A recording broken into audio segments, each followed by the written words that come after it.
Com a palavra, vereador Daniel Santos.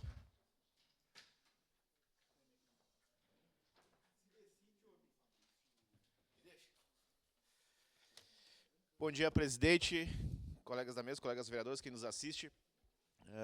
Eu quero me ater aqui ao que eu sempre ouvi do prefeito Adiló, em relação ao que o secretário falou, não li, não vou me pronunciar, mas basicamente vai ao encontro do que eu vou falar aqui. O prefeito Adiló, logo que passou as enchentes, tem falado e salientado que muitas pessoas vieram para Caxias justamente para fugir da situação onde elas vivem. E ele sempre falou e viu isso como uma oportunidade, tanto para as pessoas que estão vindo, quanto para a cidade que busca mão de obra e abraça todo mundo. Isso ele já falou em reuniões, já falou em conversa comigo, e como a vereadora Andressa mesmo falou, ele sempre deixou isso muito aberto. E um dado que eu ouvi ontem no rádio, fiquei muito feliz, não consegui ouvir o resto da notícia na Rádio Caxias, mas eu pesquisei aqui. O Rio Grande do Sul é o 4º estado que mais emprega formalmente carteira assinada imigrantes estrangeiros. E Caxias é a cidade do Rio Grande do Sul que mais emprega formalmente imigrantes. E isso a gente tem que entender como uma forma positiva, assim como vocês falaram aqui.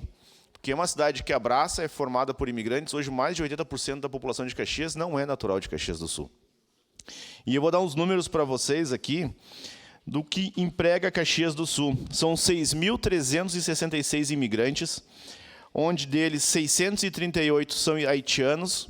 Desculpa, mais ainda. São 6.366 venezuelanos, 683 haitianos, 440 argentinos, 287 cubanos, 138 uruguaios, fora outras nacionalidades, fora pessoas que vieram de outros municípios para cá. Então, uma coisa que o prefeito falou na reunião, se eu não me engano, vereadores da base, foi na reunião da base que nós tivemos, que só esse ano, desde que se encerrou as matrículas, foram 2.000 novas vagas de crianças famílias procurando vagas de escola.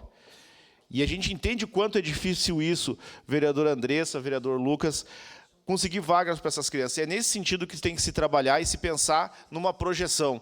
Porque, assim como o orçamento que se trabalha para o ano seguinte, tu não tem um planejamento que vai entrar 2.000 novas crianças na rede pública de ensino.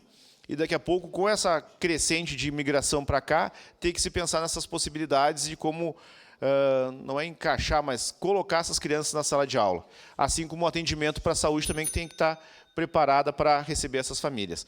Mas, e como eu disse, assim, como a própria vereadora Andressa falou, o prefeito sempre foi recíproco e abraçou e abraça todos que vêm para a cidade e valoriza. Vereador Libardi, ele está caminhando rumo abaixo, acho que ele quer falar. Sua parte, vereador Cláudio Libardi, de imediato. Sem pressão. Obrigado, vereador Libardi. Eu queria aproveitar também, que não deu tempo de falar no meu tempo, que a questão do uso capião em terreno público, isso que precisaria ficar explicado e por que a nossa bancada vai votar a favor. Porque a lei, aqui a gente tem um terreno público que está sendo indenizado, que pertencia à União, foi usucapido e a lei determina que não há possibilidade desse usucapir terreno público. Por que esse terreno foi usucapido?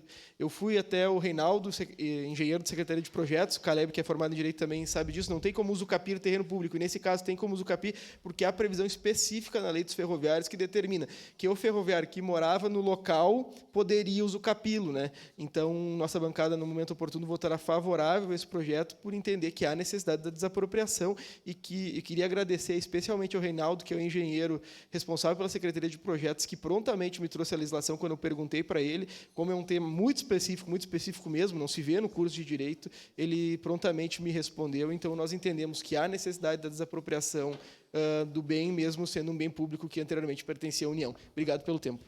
Obrigado, vereador. Obrigado por mais um membro da base estar aqui junto com nós. E eu, como o natural de Canoas e vivo a minha vida inteira em Caxias, agradeço pela cidade me acolher, assim como muitos de nós aqui. Obrigado. Obrigado, vereador Daniel. Vereadora Rose Frigê.